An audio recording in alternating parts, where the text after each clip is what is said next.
To set up second space on the Redmi Note 15 Pro 5G, first of all, we'll need to open settings on our device.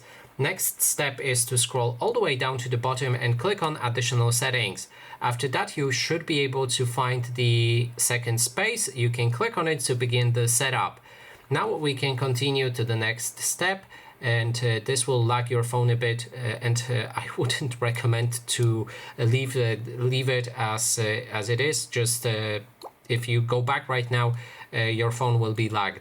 So here you can switch between spaces with certain patterns. You can use a password for your second space, or you can use a shortcut to enter it as well. Let's go with the password version.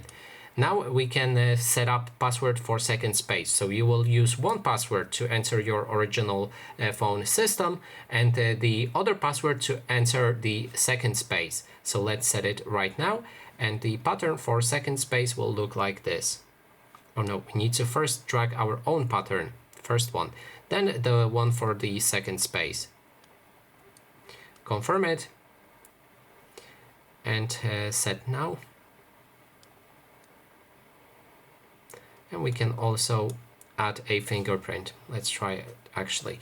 Okay, enter second space using existing fingerprint, confirm.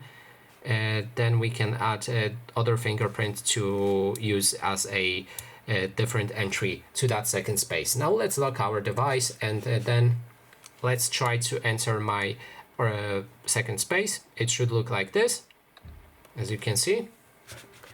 And then my original password to enter my normal system. And here we have it. So that is basically everything. Thanks so much for watching, and if you like this video, please consider subscribing.